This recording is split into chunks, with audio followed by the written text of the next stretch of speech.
예배의 빛을 비추어라 라는 제목으로 하나님의 은혜를 나누고자 합니다. 여러분, 특별히 사도행전 2장 우리가 읽은 이 말씀에서 37절은 다음과 같이 증언합니다. 그들이 이 말을 듣고 마음에 찔려 베드로와 다른 사도들에게 물어 이르되 형제들아 우리가 어찌할꼬 하거늘 했다라는 거죠. 여러분, 이것은 무엇을 의미할까요? 우리가 생각하는 것처럼 세상이 말씀에 기닫고 있는 것만은 아니라는 사실이에요. 이 세상 사람들이 오늘 우리가 생각하는 것처럼 하나님의 은혜를 필요로 하지 않는 상태가 아니라는 사실이에요. 여러분 이미 사회생활 해보시고 직장생활 해보시고 주변 사람들 만나보신 분들은 다 아실 겁니다. 그 사람들의 외로움과 그 고립감과 그 곤고함과 수치심과 박탈감, 여러분 오늘 우리가 경험하고 체험하는 바가 아니겠느냐라는 것이죠. 그런데 여러분 이와 같은 모습이 오늘 우리의 모습일 뿐만 아니라 이 초대교회에서 곧 3,000이나 되는 성도가 단 하루에 하나님의 은혜 가운데 세례받으며 또한 주님의 백성이 되는 그 역사에 이르기까지 예루살렘에 모였던 전국 각지 뿐만 아니라 세계 각지에서 모여든 경건한 유대인입니다. 정말로 경건하다면 둘째가라면 서러울 사람들이 그곳에 모였습니다. 얼마나 신앙이, 얼마나 하나님에 대한 믿음이, 또한 그 스스로에 대한 자부심이나 혹은 간절함이 컸던 사람이었겠습니까? 그런데 그들에게도 무엇이 있었다는 거예요? 그들이 해결하지 못하는 마음의 찔림이 있었다는 거예요. 하나님 앞에서 자기 스스로 내가 나를 보았을 때에 도저히 내가 나를 용납할 수 없는 그 인생의 의문이, 고민이, 문제가 오늘 그들에게 있을 때 하나님은 이것을 통해 우리로 깨닫게 하여 주십니다. 여러분, 교회가 부흥할 수밖에 없는 이유가 있다면 그것은 하나님의 은혜를 찾는 것이 우리의 본성이기 때문이에요. 이 사실을 믿는 여러분 되시길 주님의 이름으로 축복합니다. 즉 하나님은 오늘 우리에게 이야기를 하세요.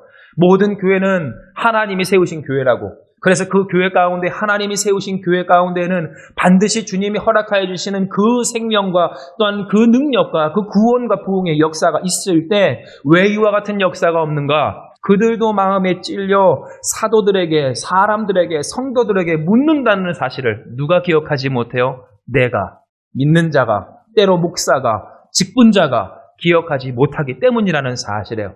그래서 여러분 우리가 오해하지 말아야 하고 착각하지 말아야 할 것이 있어요. 세상 사람들이 우리에게 여러 가지 질문을 가지고 우리에게 찾아와 이야기를 나누며 함께 그 고민을 나눌 때 결국 그들이 들어야 하고 또한 듣고자 하는 것은 뭡니까?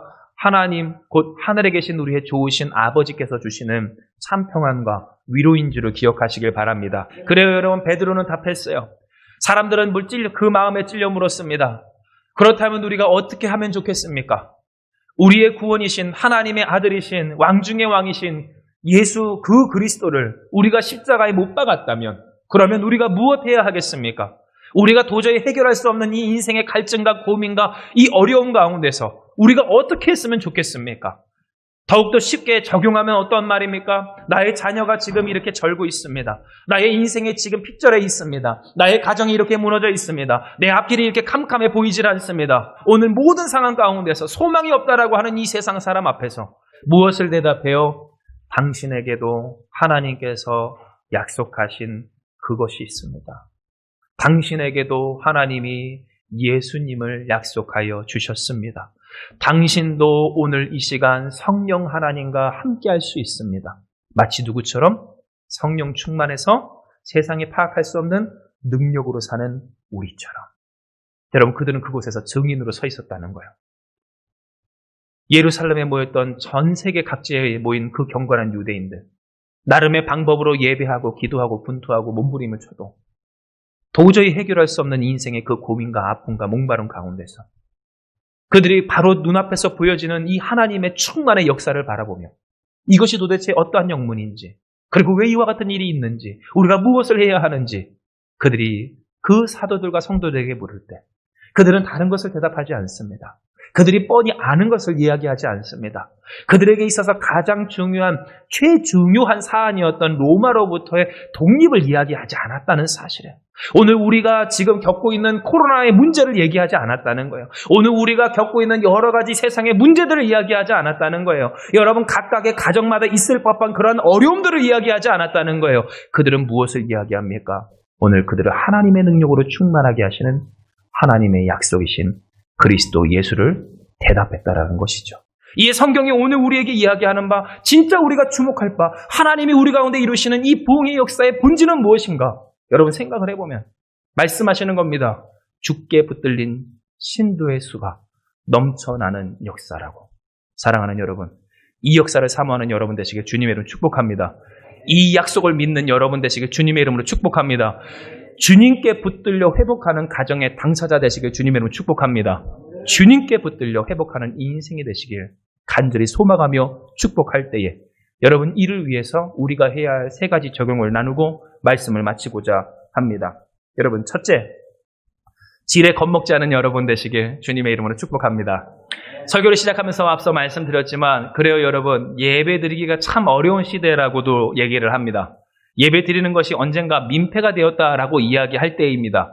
그러나 여러분 기억하는 바 진짜 예배 드리지 아니하면 그 사람마다 가지고 있는 공통적인 문제, 우리가 어떻게 하면 좋겠습니까?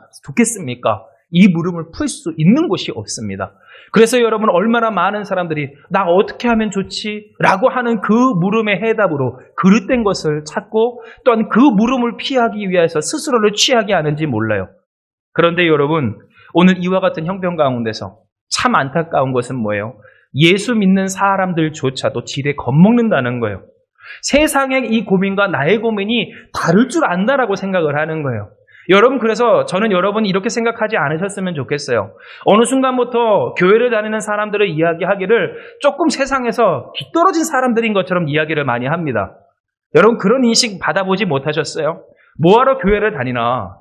저렇게 자신을 의지하고 믿고 신뢰하면 되지 왜 있지도 않은 이 허황된 신이라는 작자를 혹은 저 예수라는 존재를 그렇게 기도하고 믿고 그래서 자신의 힘과 능력을 다 교회에 쏟아버리나. 참 바보 같은 사람들이라고. 그러나 여러분 속지 않고 주눅들지 않는 여러분 되시길 주님의 이름으로 축복합니다. 왜요? 예수 진짜 믿음은요, 인간을 괴롭게 하는 죄의 문제를 끊어내기 시작하기 때문이에요. 여러분 가장 큰 능력이 바로 여기서부터 드러나는 거예요. 여러분 왜 초대교회에 부흥이 있었겠습니까? 왜 유대인들이, 그 경건한 유대인들이 우리가 어떻게 할까 하며 주님 앞에 엎드렸겠습니까? 단순히 어떠한 휘황찬란한 하나님의 역사가 하늘에서 있어서 그렇습니까? 정말로 그곳에 모인 사람들이 우리가 듣도 보도 못한 어떠한 역사로 하나님의 말씀을 전하기 시작해서입니까?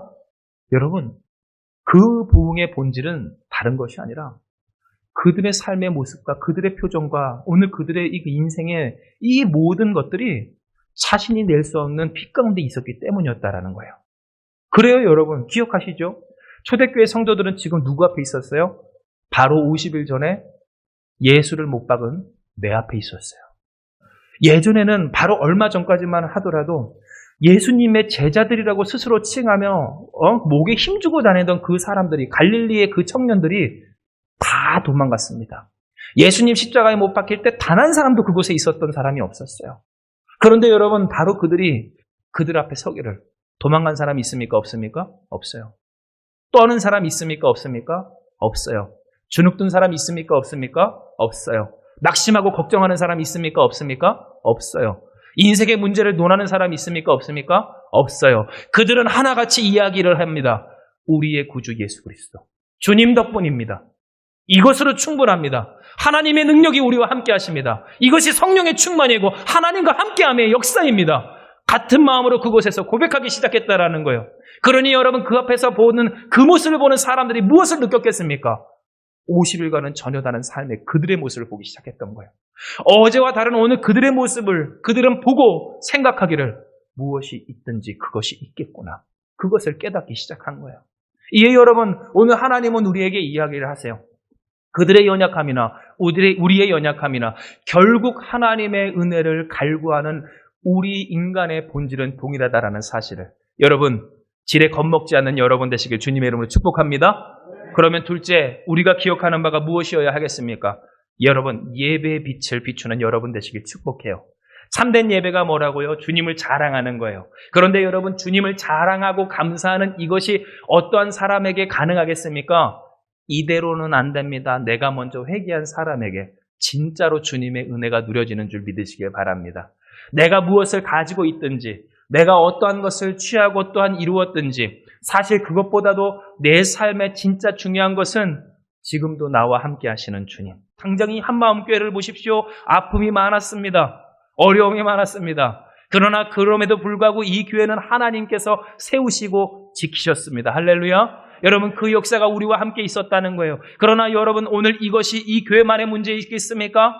이 교회를 통해 보이시는 하나님의 선명한 역사가 여러분의 인생 가운데도 있었는 줄 기억하시길 주님의 이름으로 축복합니다. 이것을 여러분 기념하는 것이 예배예요. 나로서는 할 수 없는 것을 하나님이 하셨습니다. 그리고 그 하나님이 오늘도 우리와 함께하여 주십니다. 다른 것을 이야기하지 않습니다. 문제가 많다 이야기하지 않습니다. 그것은 이미 우리 모든 사람이 아는 바입니다. 그러니 우리에게 있어서 필요한 것은 예수 그리스도인 것입니다. 그러니 우리가 주님을 찬양합시다.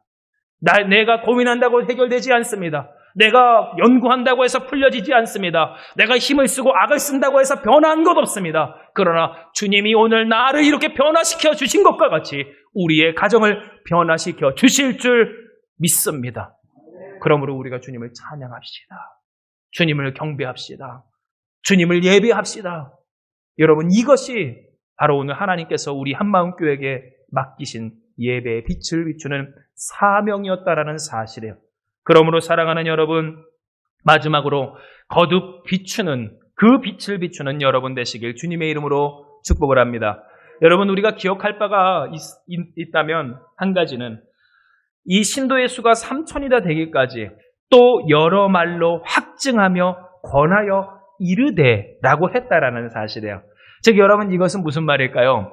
베드로는요, 우리가 읽고 묵상했던 설교 한 편만 딱 얘기하고 끝난 것이 아니라 여러분, 그 자리에 모인 사람들이 얼마나 질문이 많았겠어요.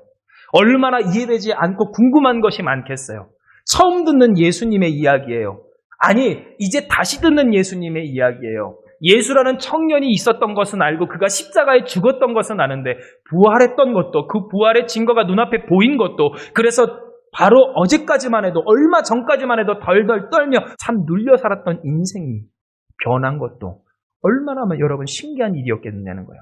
그러니 여러분, 그들이 얼마나 거듭 물어봤겠습니까?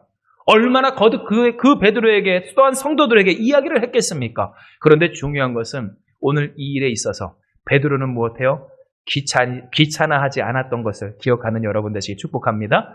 여러분, 여러 말로 거듭 얘기해요. 확증해요. 맞습니다. 옳습니다. 주님입니다. 우리가 이렇게 된 것 주님입니다. 우리가 이렇게 된 것 하나님의 은혜입니다. 주님께 예배함이, 주님께 회개함이, 주님을 찬송함이 오늘 우리를 이와 같이 만들어 주셨습니다. 여러분, 성도들 그리고 그 사도들은요, 포기하지 아니하고 말하기를, 전하기를 그치지 않았다라는 사실이에요. 여러분, 그렇다면 이것을 우리의 삶에 적용하면 어떤 말일까요? 이 말하지 않는 여러분 되시길 축복합니다. 내가 한 번 말했잖아. 이 말이에요. 내가 말했는데 왜 못 알아들어? 이 말이에요. 여러분, 생각을 해봐요. 우리가 하나님의 말씀에 단 한 번에 그 말씀을 알아들었을까요? 그렇지 않아요. 그렇죠? 저희 아이들도 우리가 아이들을 양육하고 또한 청년들과 함께 지내고 우리가 함께 이 신앙생활을 할 때 단 한 번만에 하나님의 은혜의 말씀을 깨닫고 그것을 이행하기는 참 쉽지가 않아요. 그런데 여러분, 자꾸만 우리는 이와 같은 우리의 인간의 연약함을 오해합니다. 한 번 말하면 마치 내가 하나님인 것처럼 그가 들어야 한다라고 착각을 해요. 한 번 축복하면 그가 변해야 된다고 생각을 해요. 한 번 기도했으니 이 삶에 당장 변해야 된다라고 생각을 하는 거예요. 그러니 여러분, 전도가 안 돼요. 하나님 역사가 없어요. 왜요? 우리는 착각해요. 내가 말했으니 그는 변해야 된다라고 생각하기 때문이에요. 내가 이렇게 얘기했으니 이렇게 돼야 한다고 얘기하기 때문이에요. 여러분, 하나님의 말씀대로 한 번 고백했으니까 하나님의 그 역사가 내가 원하는 방식대로 오늘 당장 지금 눈앞에 보여져야 속이 편하다라고 생각하기 때문이에요. 그러나 여러분, 오늘 우리가 기억하는 바 예루살렘 교회의 성도가 3,000이 되기까지만 하더라도 이 자리에서 베드로는 거듭 얘기합니다. 귀찮아하지 않고 얘기합니다. 낙심하지 않고 얘기합니다. 답답해하지 않고 이야기합니다. 막막해하지 아니하고 두려워하지 아니하고 이야기하였다라는 사실이에요.